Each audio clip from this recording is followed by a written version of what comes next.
Welcome back to KION News at 11 o'clock. Time now for a full look at that Weather Authority forecast. I got to say, Dan, I really love the time lapse of the marine layer coming through. And yeah, you know, you could see it moving in real time. I was just checking some of our webcams this evening, just looking for the sunset, whatever. But it was kind of cool to look at. I'm like, I bet I can make this faster, really show that motion. Just I think it shows the fluid dynamics of our atmosphere. And I'm glad you liked it. I hope everyone else at home did as well. Let's see what's going on out there tonight. Here's a live look from Domenico's on the wharf. The marine layer is deep, which means that the clouds are higher. You know, when we have a shallow marine layer, the clouds are often on the ground.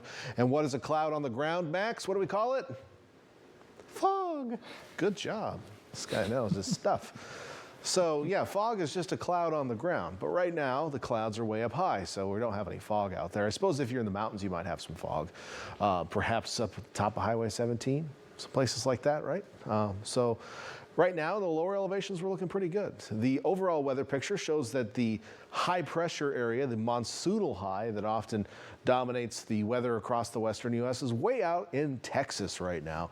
We can see some monsoon moisture across southern Arizona and southwestern New Mexico. Of course, the higher elevations of Mexico as well. The west coast is pretty quiet right now. We've got a trough of low pressure sitting here on the coast. Here's another way to look at it. We can see the dip in the lines here, thus a trough, right? And this is still going to be with us here for the next couple of days.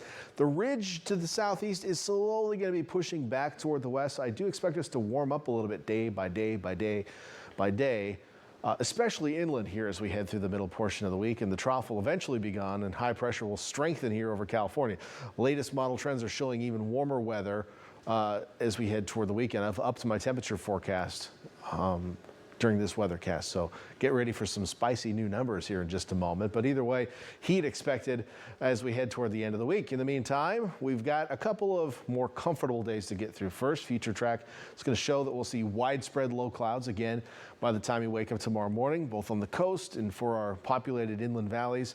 Some higher inland valleys, ones that are a little bit more out of the way, you might have clear skies. But for the most part, I would say a good 98% of the human viewing population of KION will have clouds to start the day tomorrow. Now, during the afternoon tomorrow, I think we'll see just a little bit more sunshine around the bay, especially on the north side of the bay, as we get a bit more of northwesterly flow. That's not to say we won't see the sun peek through on the south side of the bay, but you're more likely to see clouds from Moss Landing to the peninsula into Carmel Bay, whereas in Santa Cruz to the other side of Moss Landing, you'll have a better chance of seeing some sun tomorrow. So we're going to call it partly cloudy on the coast tomorrow. Of course, the clouds under the deep marine layer will redevelop late tomorrow night and fill back into the valleys as well.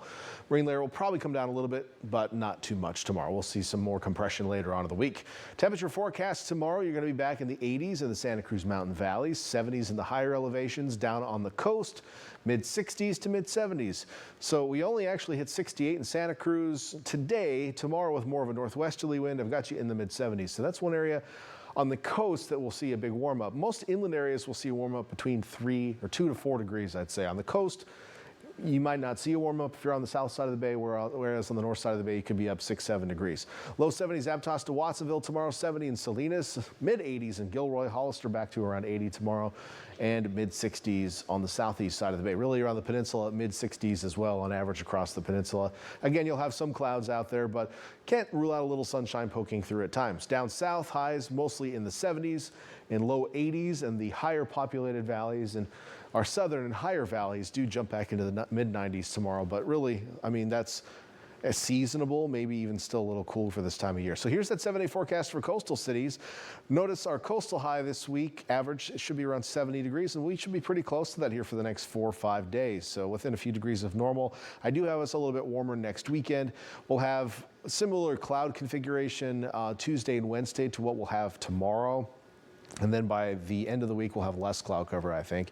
As we look at our inland forecast, notice we're just going to jump up a few degrees day by day. We're back to above normal readings by Tuesday by a couple of degrees. And I went up quite a bit this weekend. Some of the new model data coming in really show that we were seeing the ridge out there earlier today, but it really looks like it's strengthening in the longer term forecast. So got us a little toasty by next weekend inland. We might see some heat alerts return, Maxwell, so stay tuned for those.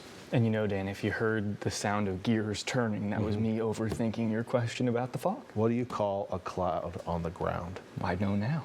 You know now. Now everyone does at home too. There Tell we a go. friend. Yeah, exactly. Thank you, Dan.